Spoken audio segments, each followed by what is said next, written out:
Welcome to this week's edition of NoPro Review Crew. We're back after a long weekend and a break last week. I am your host for today, Kevin Gossett, the LA Reviews editor for NoPro, and I'll pass it to the rest of the crew for introductions, and we'll start with Edward, who is, I think, your first time on the show today.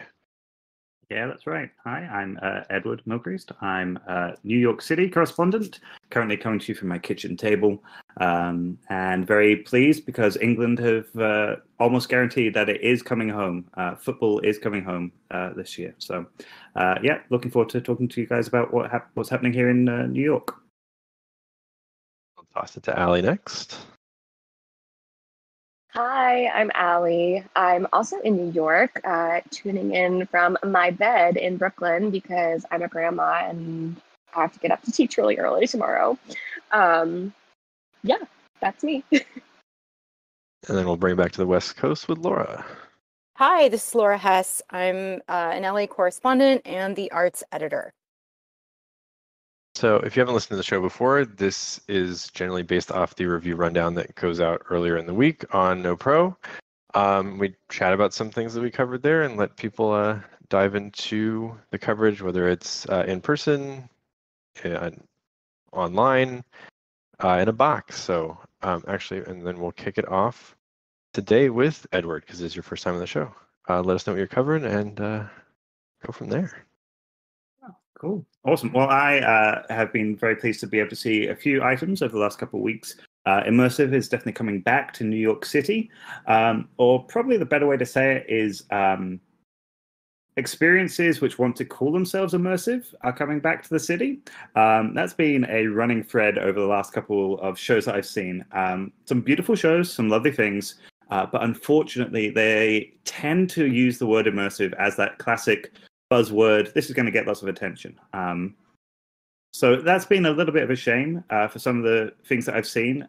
If they had just been regular pieces of theatre, it would be great to review that and say, yeah, this is awesome, this is great. But for us specifically, coming from NoPro and from everything immersive, if it's not really meeting the criteria that it says it is, it's a bit of a disappointment, really.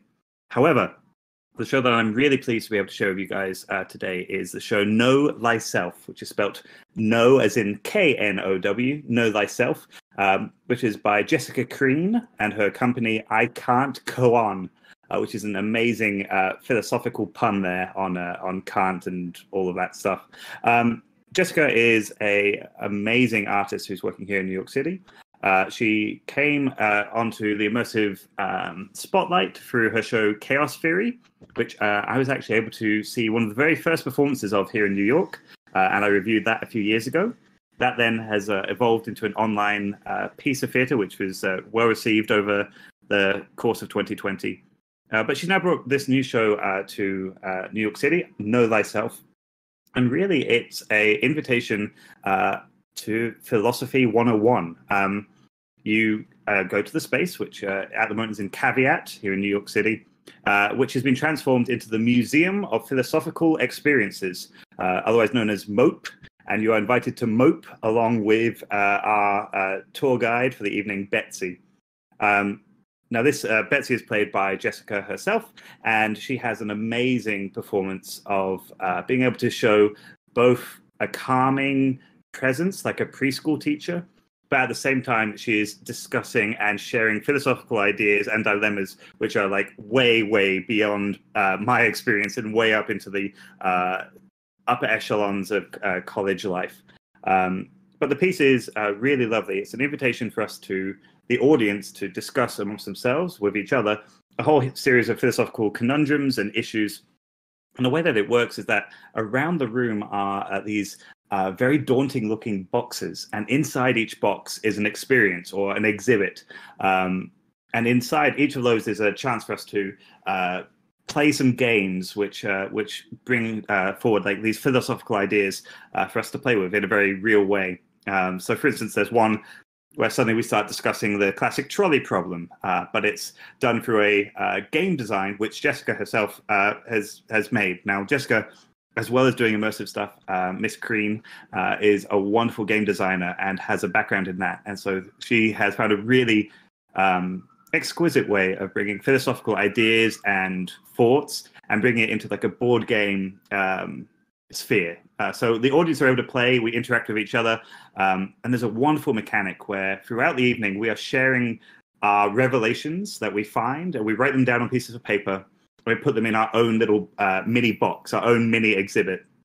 And at the end of the show, I don't know how much I can spoil or not, but something happens to the boxes in a way that is irreversible and is quite beautiful and lovely. The materials that she's using are simple, but really, really effective. And it was a delight to take part. It's one of those shows that is just clever. Like in every sense of the word, it is a clever piece of theater. And it was great to be able to go see that. It's running at Caveat, and it has one of those ongoing until it's not anymore sort of schedules. But for anyone in New York City, I would highly, highly recommend checking out Know Thyself while they can. I have a question. What is this, when you're talking about the different boxes and these sort of, mini exhibits within the show, is this a communal experience, but it's self-driven in terms of how you experience those, or is everyone experiencing those little mini exhibits and whatever's inside and whatever response you might have? Are you all experiencing that simultaneously as a group? Great question. So there are a few in the opening portion of the museum. You're invited to explore some of them on your own, and you go and look at one and you look at another. During the show itself, we are guided around by Betsy. She takes us to look at this exhibit and this exhibit. And of course, there's a Schrodinger's cat box, which is fantastic. And the whole idea is that the audience, we are interacting with each other as well as interacting with the box. And so, for instance, in that exhibit, the audience was divided in two. We had to make a choice about whether into this box we were going to put a mask for like a gas mask for the cat, or no gas mask for the cat. And on the other side, we had to decide whether we were going to be the ones to put gas in or not put gas in. And there was like a great way of, they would be alive in one situation, they would not be alive in the other, but we wouldn't know because the other half of the audience were making the other decision. So it was a really wonderful way of like audience agency, if that makes any sense at all. I didn't explain that well, I'm sure. No, I think it was clear. That's really interesting. Yeah, that is interesting. And so how you mentioned that it kind of like made the philosophy like approachable. How do you feel about that as kind of like an immersive topic? Like, was it well suited for this medium, or how well was that incorporated? I mean, that's an interesting one because some of the topics can be quite heady. I mean, it's philosophy 101, but for people who have been doing it for a few years, I think. But Jessica has an amazing way of bringing it in a way that whatever level of experience you have with these topics, it's approachable. So, for instance, I know, having had chats with the audience members, there were one or two people who mastered in philosophy and had done the whole collegiate stuff, and they had a great time, as well as regular old plebs like me who just like going to see immersive theater shows. So the immersive aspect of it, I think, is one of the things that really brought it to life in a way that you could connect with the ideas and connect with what she was trying to put across through the game design. And one of the things I didn't mention is that at the end, there was a gift shop, and it was an actual gift shop where you could purchase versions of the board games that you had played throughout the evening, which is another really lovely touch and a great way to supplement the show so that people could then experience it at home. So there's a version of the trolley problem or a version of all of these other ideas that she has that you could take home with you, which I thought was a really nice touch. Yeah, that is a nice touch. I feel like sometimes there's always like things you take home with immersive theater, like you walk away with some kind of object. Everybody's, I'm sure, has some kind of box at this point. But rarely are they like something you can kind of go back and like appreciate, like a game like that. That's a cool touch. Yeah, absolutely. This was a really lovely piece, and like I say, it is clever in its approach, clever in its direction, clever in the writing. The introduction to the whole world was through a puppet show using an overhead projector. But the puppets got increasingly more complex, and suddenly one is 3D and turns to look at the audience, and it's fantastic. Like really clever stuff that gets you thinking, and I think that's a beautiful thing for immersive, that it can be something where we experience a show and we enjoy it, but we come away, like you say, with something, either physical or something to take home and to contemplate further and to think about. And this piece really did that. So congratulations to Jessica and the team for that one. Yeah. Did you have a sense of, I mean, I'm so interested that there's, two of the people that you chatted with had all of this expertise and education around philosophy. Did you have a sense of how much the audience was made up of people more like you that have a real love and frequent immersive shows, and that was their primary motivator? Or did you feel like the primary motivator, based on what you know about the other attendees, the other participants, did you feel like it was the subject matter that was their primary motivator and they weren't very knowledgeable or had a lot of familiarity with immersive? So I think Jessica has started to make a niche for herself here in New York as someone who is making great work, and particularly in the immersive sphere. And I think a lot of people were able to experience chaos theory over this past year who wouldn't have if we hadn't had the whole online pandemic, but being able to have theatre more accessible that way. From what I could tell, it was probably about 50-50. There were some people who were going there to experience a philosophical idea, like a show. Caveat as a space often has pieces that go there, which are pushing the boundaries of thinking. It's like a think place. Lots of podcast recordings there and interesting subjects there. So there was definitely a caveat audience, if that makes sense. But there were also plenty of LARPers there. I happen to have seen a few who I've played with before. So LARPers there are other immersive fans. So there's a real great mix of people. So I think it's it has the scope, and I think it's designed in such a way that it can be accessible to those who want a philosophical evening, those who want an immersive evening, and those who just want an interesting evening of fun.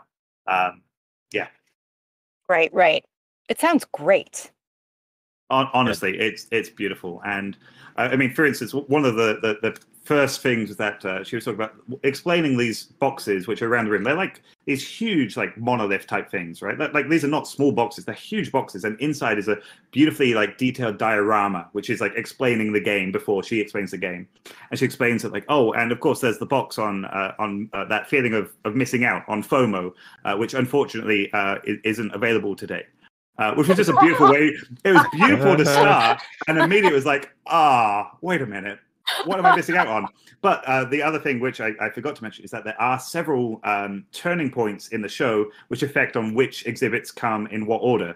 And certainly for the show that I saw, I think there were 3 or 4 boxes which we just didn't touch, which is quite beautiful. So there's definitely replayability. There's definitely a chance to go back. And obviously, because it's all about audience interaction, and I really got to know a couple of other audience members because we were asking each other deep questions about, would you save this? Would you save that? That sort of idea. It would change going back a second time. So, like I say, I think it's been designed very smartly. I think it has great legs as an immersive piece. And I think it has the appeal that it can reach out to people who aren't just here on the NoPro Discord or Slack or wherever we are. Right. And then one question, because I think this is one of like the first kind of shows with more people in it that I think we've had someone talk about since coming back from kind of the pandemic and the lockdown. How did it feel to kind of be around like a bigger group, and what was that experience like after the last year and a half or so? Absolutely. That's been one of the sticking points for me about the immersive shows I've been seeing recently. I've been really careful about, I think it's important for us as writers and as reviewers to really call into question people who aren't quite following the protocols as they should be. I'm pleased to say that for this one, everybody who attends had to have a vaccine card with them. It was checked at the door. And so that was quite interesting. And one of the first things that when we were introduced was like, welcome to the space. Here's your box, which you're going to carry with you for the evening. If you're comfortable, please feel free to take off your mask and enjoy. If not, please keep it on. And of course, that idea of asking for consent, asking for how you want to come into the space is so important right now. And it was definitely still strange, though, to see people with actual faces. But it was lovely to be able to share in that. And I think that really aided the connection. I'm sure I think it'll be nice to get back to stuff where it's not on a screen, Right. which is very exciting here. And I think so. Let's toss it to Laura here. I think maybe your show kind of falls into a similar kind of philosophical angle bucket, but in a completely different direction. Yeah, I think that's exactly right. And there's definitely some fun overlap, just like there's also puppets. So this is the Plastic Bag Store, and this is by an artist named Robin Frohardt. And so the Plastic Bag Store is I'm going to try not to say too much for anybody who is still going to potentially experience it, because there is an amazing reveal, and I just feel like it's so important that it be there as much as possible, without me spoiling it. So the concept is, this is a mix of advocacy and entertainment, around, as you may suspect from the title, our plastic crisis. So Robin takes this very ubiquitous forever material that never decomposes and transforms it into, so there's a physical space, there is a physical installation of a supermarket, and everything inside has been reconfigured to either be composed of plastic, or it is thematically designed around plastic. So for example, there are cardboard cereal boxes, but they have different names, different titles. It's all related to plastic. It's, kind of punny on plastic. Even the ingredients list is really thoughtfully done for each product. They are completely different in which plastic materials it is made of. There was like Vegemite, but it was called Bagamite. And then the ingredients list might be, get very specific around which type of plastic bags it was made out of, or plastic caps, that kind of thing. So the attention to detail was really incredible. This was not surface level. This was not that you just kind of walk in and, there were sushi rolls that were made completely out of plastic. And they looked like sushi. From afar, it looked like a sushi roll, a cut roll. And so the core installation, which is free, is just wonderfully designed, very thoughtful, very, very detailed. But there's two ticketing options. So you can go for the core installation, or you can go for this immersive film experience, which is what I did and what I recommend to people, because it's really the heart of the entire production. And so this is comprised of different films. There's 3 acts to the film. These are all projections. The puppets were filmed, different types of puppetry. And then again, there's this wonderful reveal. So I think what is so unique about this, certainly the multi-layered aspects to it, again, the attention to detail, but it's the mix of advocacy and entertainment that I think Robin and the just amazing artists, collaborative artists that were involved in this, really, really threaded that needle.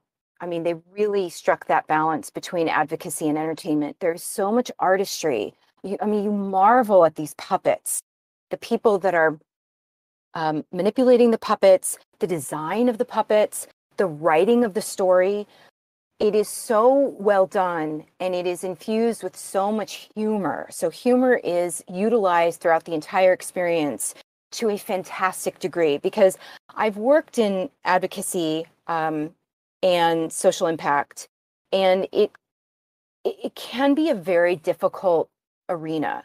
It can feel overwhelming for people on both sides of the equations, the ones that are promoting and the ones that are on the receiving end, on the sort of educational end of learning about whatever that topic is. It can feel overwhelming. It can feel really detailed, or not detailed, it can, well, hopefully, but it can also feel really labored. And it can just feel like an admonishment. And you feel like you're not motivated to actually do anything about the problem. You feel defeated because of how it's presented.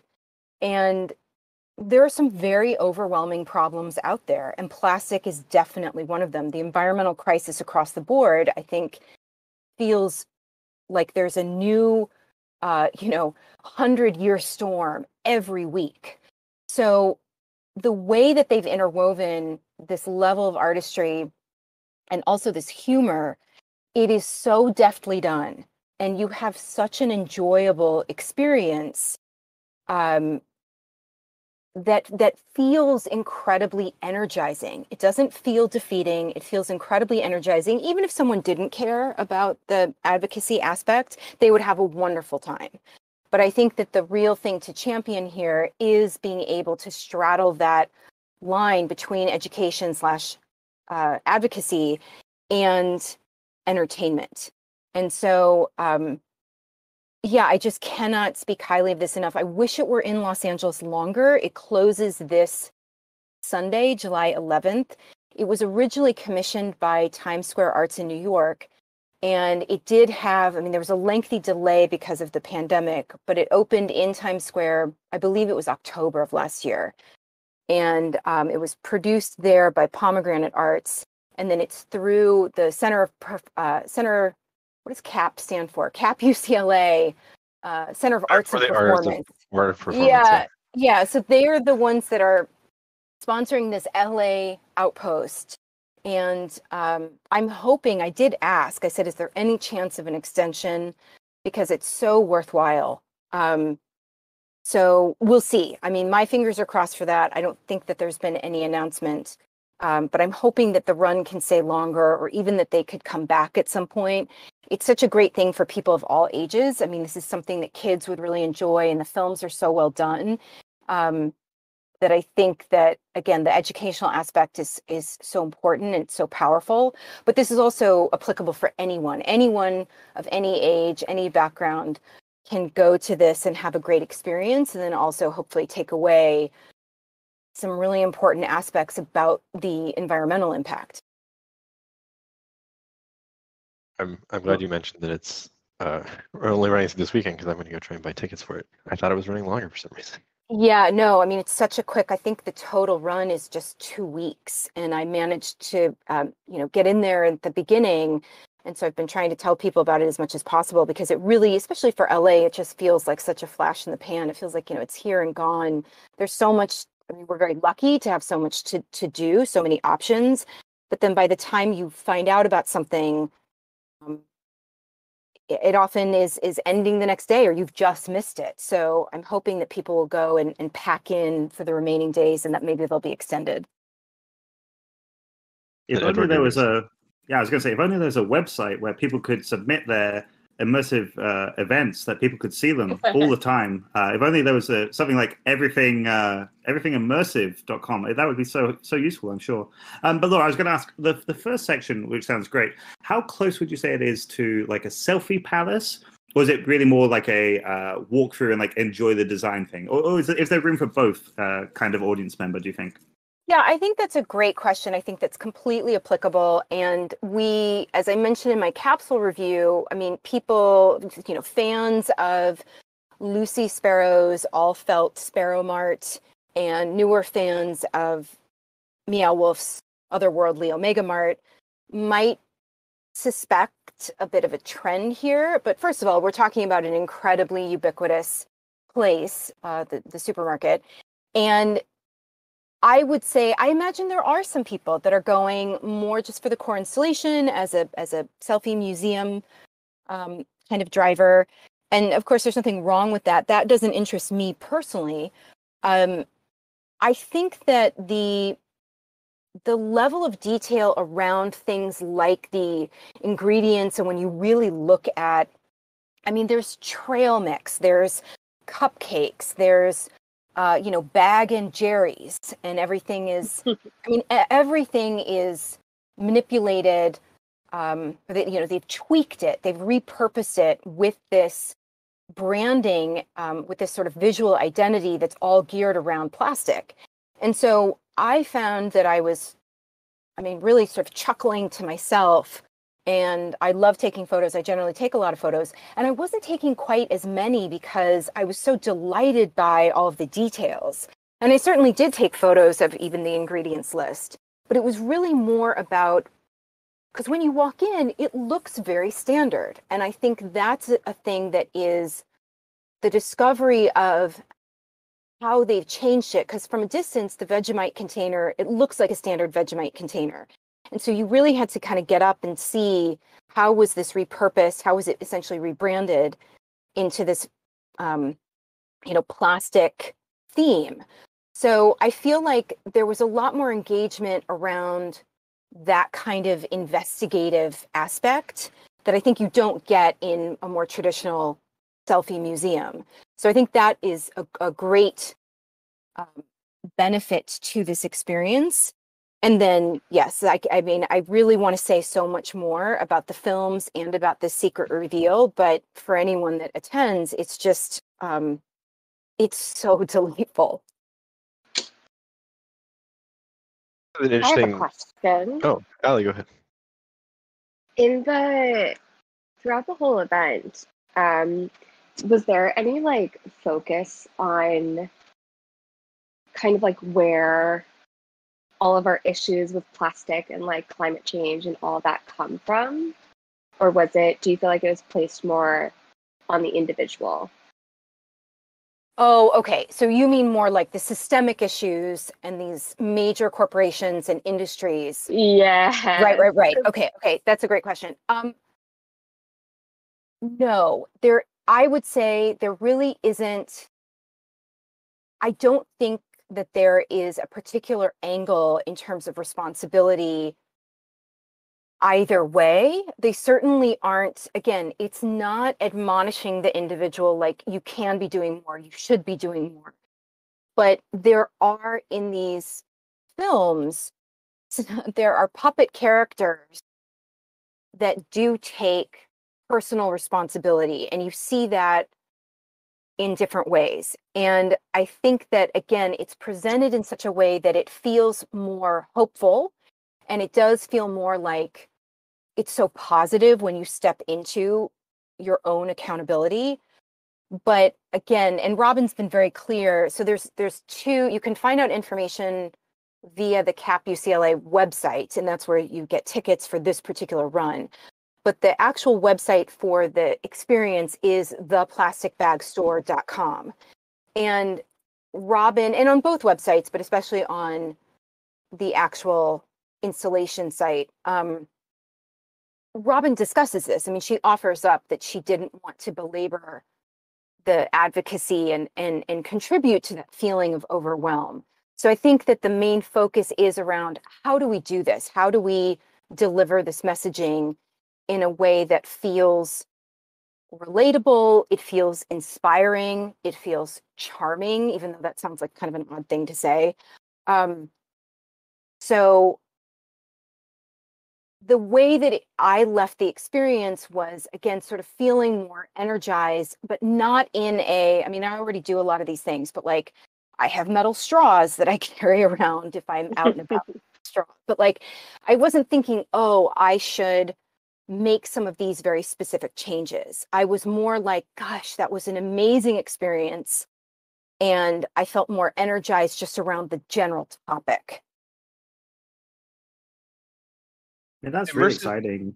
That's really exciting, that immersive, because I think immersive events have so much potential to really impact individuals. I mean, the whole classic thing is people move to theatre and to the arts when they want a message to have more impact. And we know that immersive can do that tenfold. We can really impact people. So I think that's really exciting to hear that you have like real advocacy coming from immersive creators. Were there any characters or actors for you to interact with, cashiers or anything like that? Yeah, so I think similar to when you're talking about Know Thyself and how thoughtfully it was designed and produced, I think this is very similar. There are, I mean, the sound designer is there, the stage manager is there. They're all wearing grocery store type uniforms. They all have aprons on. One detail that I thought was hilarious, because it was originally in Times Square, all of the sort of workers of the space and actors of the space, they're wearing buttons on their apron. And one of the buttons is, ask me what the hell this is. Because they knew that there would be, I mean, pre-pandemic, I think there would have been an incredible amount of people coming through that space, tourists and just walking through and wondering, what is this? Because of COVID, they did have to limit the number of participants or attendees in the space at any given time. But so there's these delightful touches. And they are moving things around the space. The space actually does transform for the immersive experience. So they are manipulating items in the space to transform it. It was one of the staff who said to me, be sure to look at the ingredients list as I was walking around. I hadn't even thought to do that. And then there are three performers that,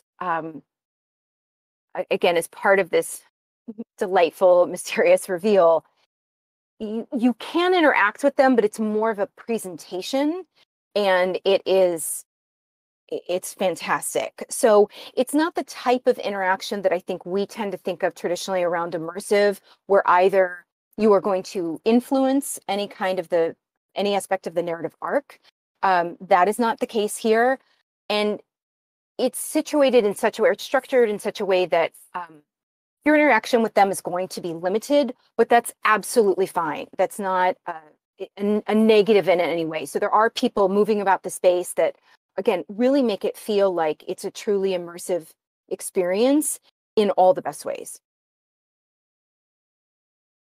I wanted to come back to something Edward said, kind of about integrating these kind of advocacy, or kind of talking about kind of climate change, or kind of any of the ongoing crises too, and bringing it into immersive, because that was something Fire Season did last year in LA, and I think it was something, it was tonally very different. It was kind of like a radio play, so it wasn't as interactive, and I think given the time period, that was kind of what they could do. But I think it was very interesting that that's kind of an angle people are headed towards more, and I think it's like Edward said, that it offers kind of opportunities to kind of discuss these topics in ways that doesn't make you feel shitty, which I think is so often, it's like it's hard to not feel kind of powerless in the face of these things. And I think coming at it through immersive, it does make it feel like more approachable, and like, hey, maybe that, like, there's ways we can do things. And that was, when the Fire Season ended, they gave you a card and like a zine and ways to kind of contact people and reach out to organizations, which felt good too. It was actionable in a way that wasn't just like, oh, I'll start using metal straws, I'll start using reusable plastic bags, or kind of these individual things. It was like kind of bigger, how to push for bigger and broader change, which I thought was an interesting element there. And I wonder if we'll kind of start to see more of these as these crises kind of do escalate and they become bigger and bigger, and whether it's kind of an avenue to explore them, and that is a little bit easier to discuss them and kind of approach this topic. Yeah, I think that's a great point. And I think that, so I actually haven't looked at the, there's an environmental toolkit, and all of the advocacy or activist, like, programming add-ons, those are presented more in the outdoor waiting area. And so again, I think that having this definitely integrated, but also a bit separate, I think is a wonderful approach, because there will be people that will just go to the plastic bag store for entertainment purposes only. And that's absolutely fine. I wonder, though, how much of that may creep into their day-to-day habits, that they may make changes. And I think then at the other end of the spectrum, you do have people that will want to know about what options they can do. Is there something new that they haven't done before? How can they get involved on a deeper level? And so I haven't actually downloaded the environmental toolkit to look at that, but there were legislation options of signing petitions. So I think having this, like, integrated and in a very holistic way is a great approach. And I do hope that we see more of it. I think even if it's not top of mind for some people, like in the social entrepreneurship sphere, we have these one-for-one models. You know, we've got Warby Parker, we've got Tom's, we've got Bombas, you know, where they donate, when you buy something, they donate a single item to a community in need. And there's a lot of people that may not even know that about those companies, or they may not care, but it is still contributing to the world in a really positive way. And there are people that will seek out those companies because of that aspect. So I think as that becomes more of a standard practice in immersive, not of course for everything, but I think breaking down a lot of these silos between goals and intention, I think, is a win for everybody. There's nothing about the advocacy for the the plastic bag store that takes anything away from it. It only enhances it. So it's a great model for that.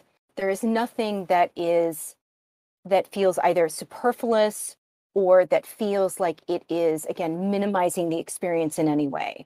So I'm hoping that this can be a model, and maybe there are other models out there that I'm not, but I think this one, at least from what I've seen, is in the immersive space, is a much more unique model. And I think it's been done so well that I'm hoping other immersive companies and creators and producers take this lead and incorporate some of these social impact aspects into other productions.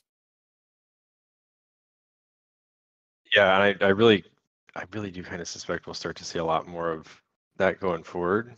I think as people come out of the pandemic too, I wonder if that'll influence some of the direction too, because we've seen, I think, a couple of those shows come out of that about not necessarily the pandemic, but come at some of these other topics. I think it's more ubiquitous with VR. You know, VR has been talked about as such a empathy driver, and that's true. I think it's wonderful in that regard. So, but I think it's become more common that VR is used as this empathy driver, and I think having this example where it is a physical installation and live people and again this very detailed multi-layered approach, I think that's more of an outlier. And I think again it's such a fantastic outlier. I hope it becomes less of an outlier over time. For sure.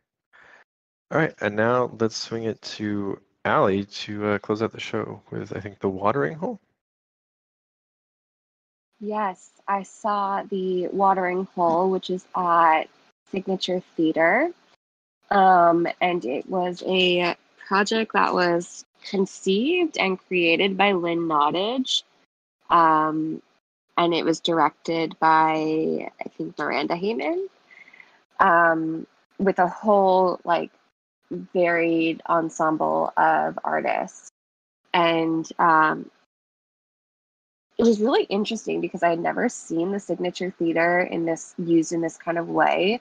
Like, they really did dive deep into trying to figure out how this, arguably commercial theater could become an immersive space, which I thought was interesting.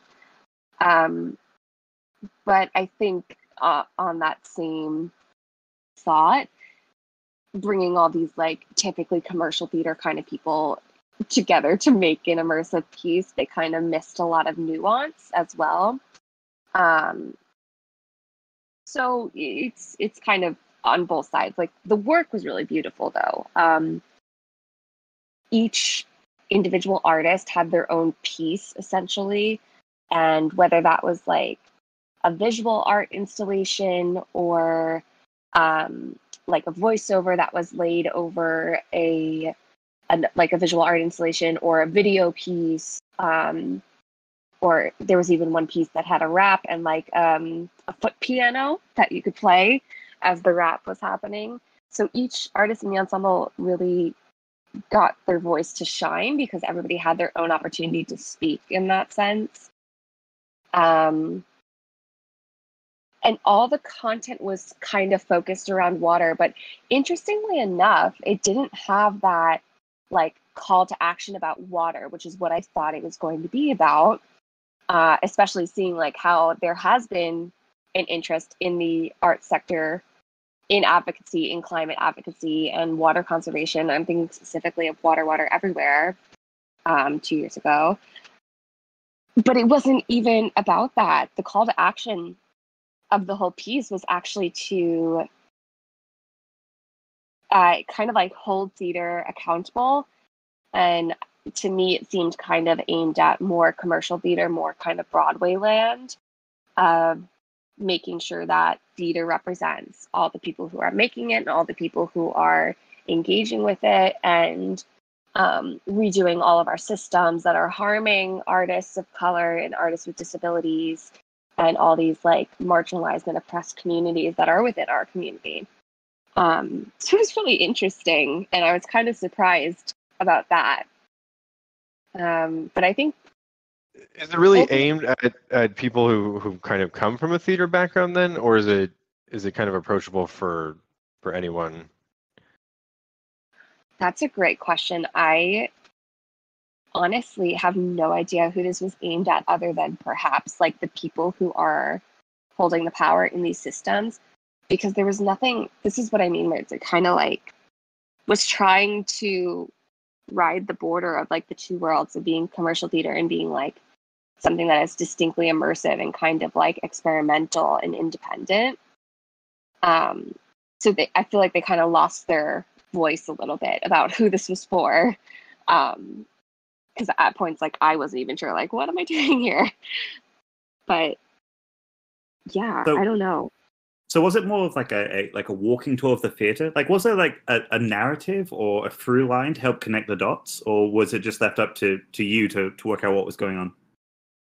There was no narrative. It was kind of like cabaret or like open mic style, I would say. Like each piece existed in its own universe. And yeah, it was a walking tour, and it was fully guided by a member of the Signature Theater, like front of house staff. And that is, I think, a moment where they actually really failed to serve the piece, because that was like so far outside of the world. These staff members, they weren't like, there was no attempt to integrate them into the world. And it was just like every time a piece would end, they'd be like, all right, time to go to the next one. We're ready for you. And I was like, oh, cool. No. Yeah, it was really hard. It's like, so that's that such was- it's such a small detail, which I think people often overlook. I saw a show.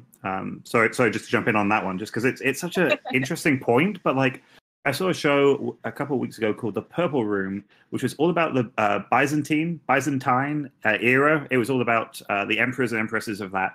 Beautifully laid out set, all of that sort of stuff. But the one person who was guiding you through the space was dressed in a beautiful contemporary summer dress. And it just didn't make sense. At any time she spoke or said, move on to this section, it just took you completely out of the world.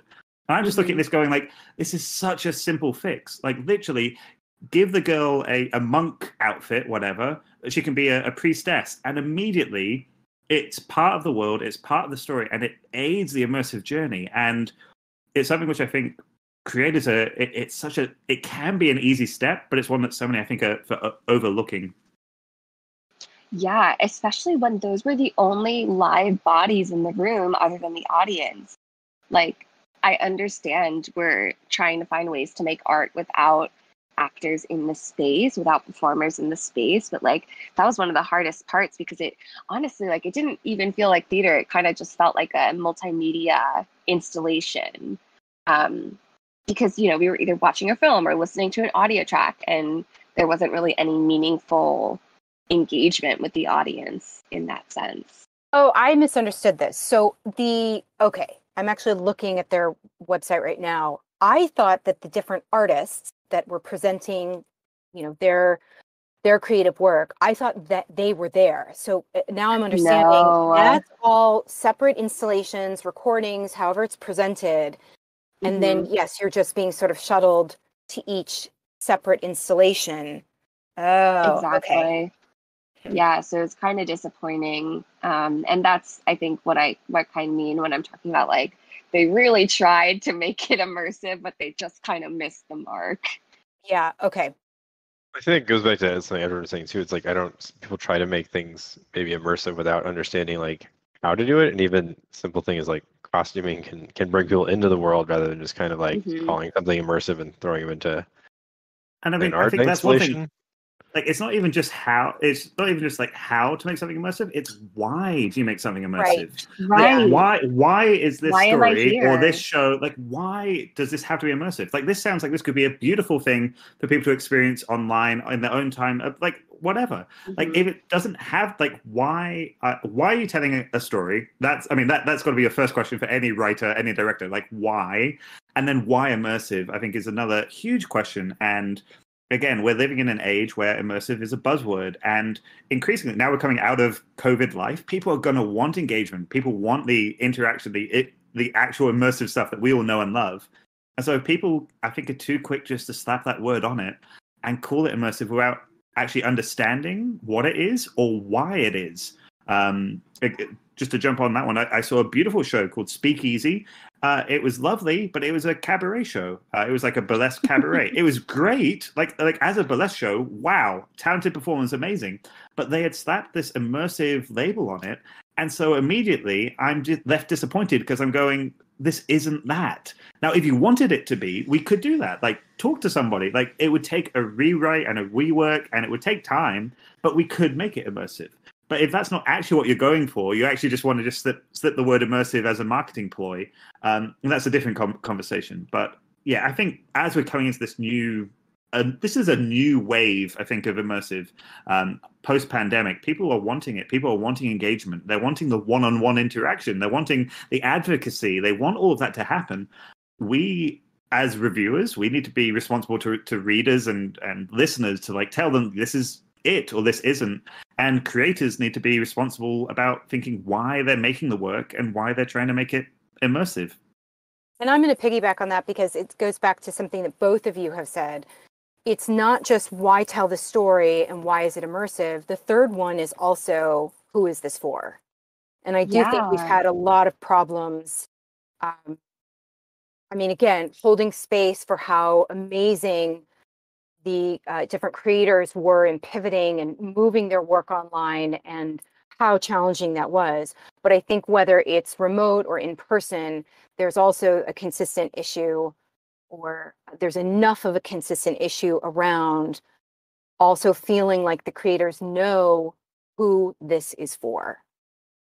And that's tough. And that's tough. And that can change and shift over time. But I think that's such an important point for creators. Like, who is it for? Is it just for, if it's for you, then that's a beautiful project for you to do, but isn't necessarily going to land with audiences. Yeah, I think that's a great point, Laura. And I think those first two questions really help lead you to that place. Why tell the story? Why make it immersive? I think that really, if you're clear on, again, the intentionality behind the plastic bag store was so well done. It was so carefully thought out. It was so carefully and beautifully designed. So I think that in a way, when you answer those first two questions very clearly, very specifically for yourself and for your team, it then, well, I would say, it leads you to that question of who it is for. And I think that it also can even potentially open up who it is for. Like, again, I would say because this was so thoughtfully designed, the plastic bag store, in a way, I think that the people that you might initially think the target audiences would be, I think because it was so well done, it was so well crafted, and they were so clear on what the story is and why it's immersive, I think it actually opened it up to other audiences that, had it not been so well done, those people would never gravitate towards it, or they wouldn't resonate with them. So I think it's a two-part thing. It becomes much clearer, and it potentially is even expanded when those first two questions are so clearly and specifically answered. I think that's something I've been coming back to for a couple of years now in immersive theater, is kind of that intentionality. And I think sometimes it's an instinct for people to slap the label on immersive, or just to like, we can have an interactive show without thinking through kind of the whys behind so much of this. And I'd be curious, again, coming out of the pandemic, as we kind of return to in-person work, how that kind of affects some of this thinking, because I think sometimes it's there and sometimes it's not. And I think it really is the difference between like a show that's like, that was fun, it was kind of immersive, versus walking away and being like, holy shit, that was a great show, on whether it's like intending to scare you or kind of foster that empathy or kind of touch you on an emotional level. I think immersive can do all of these things, but it does need that kind of thought behind it. And I think, as we kind of see with this show, and even Plastic Bag Store and Thyself, like, it's so important to come at it and like understand what your show is doing at a very basic level that I think makes it really thing. Exactly. All right. So does anyone have any kind of closing thoughts on any of these shows, immersive in general, or anything? And then we can head towards a wrap up here. I'll just jump in that I'm excited that Immersive is coming back here in New York. Again, it's the stuff that we've been saying for the last hour now. Like, we're not trying to dump on creators. Like, we love you. We want you to succeed. Like, anytime we go to see a show, we want it to be amazing. Like, we always want it to blow our socks off. And so I think that's just the thing is, like, as we're creating new stuff, as you are creating new stuff, if you're going to call it immersive, then let's really think about why. Let's think about how you're doing that as well. I think once you've done those two questions, the three questions that Laura's mentioned, the next one is how. How are you going to instigate that? Is that going to be through actor interaction? Is it going to be through walking through a space? Is it going to be through audio means? Is it going to be through VR? All those are valid. All those are great. But think about how you're then going to implement it. That's the next step, which we'll talk about in our next 101 session on fixing immersive. But it is great. Like, New York is starting to come back to life, and things are coming back, and it's exciting. I hope Plastic Bag Store will come back to New York. Like, that would be great. It sounds beautiful. I hope so too. And I will say, just to again piggyback on the how, which I think is such a crucial question. And we saw that during the pandemic, creators that were very intentional around which platform or platforms they were using to deliver these productions. And some were so careful and so thoughtful and utilized different platforms, or the functionality of different platforms in unique ways or in ways that really served the production. I was going to say one other thing about, Plastic Bag Store is also a great example of, because of the pandemic, because it was slated to open pre-pandemic in Times Square, the puppets were going to be performed, those stories were going to be performed live. And I love puppets. I would have just been ecstatic to see, especially this level of puppetry, this kind of talent and expertise in person. But in a way, and Robin has talked about this a little bit, so it was not in the original design to film these puppeted stories. And that came on because of the pandemic. And she has said that in a way, I don't know if she actually said better, that it makes it better, but she may have.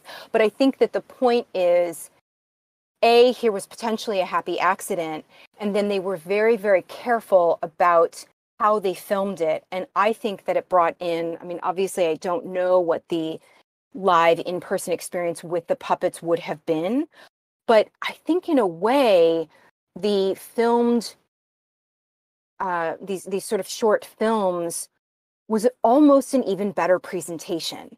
At least for me, again, I felt like it took nothing away from the experience. And now, having gone through the entire experience, I think it was additive.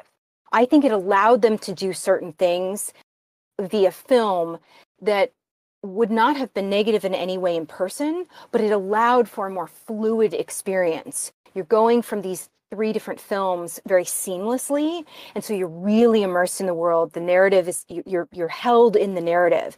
So I also think that as people are assessing the how, maybe even especially now that we've been through the pandemic, or we're still in it, but having to shift and potentially reconsidering, taking time to be like, well, this is our initial instinct, or this is what we initially believe the design wants to be, but are there other options based on how we know now that we can utilize these different platforms, or how a medium might be better in a certain situation than we previously thought? It's a little bit more flexible. So I think that's another thing with the Plastic Bag Store that I thought was, I never ever would have thought that the puppets were supposed to be originally in person. I thought the filmed aspects were seamless. That kind of comes back to this kind of intentionality and like point we've been talking around too, is that a good creator will kind of take those limitations and use it to benefit the show rather than like having to subtract or kind of take away from it. Right. I think that matters a ton as kind of creators approach their work and finding ways to use those, what seems like a blocker, and using it to benefit the show, whether it's the space or the size or the audience or whatever, and just kind of finding ways to adapt that into ways that make the show better or more interesting or kind of more approachable or anything along those lines. Yeah, exactly. And I just want to close out by saying, yeah, I'm excited about theater coming back too, immersive theater coming back. We're starting to get word of some of the spooky season stuff in LA, gearing up for kind of September, October, November, that time range, and I am very excited after missing out on that last year because that is a fun LA tradition. All right, so we'll call it a wrap on today's review crew, and we'll see everybody next week. Noah will be hosting, so tune in then.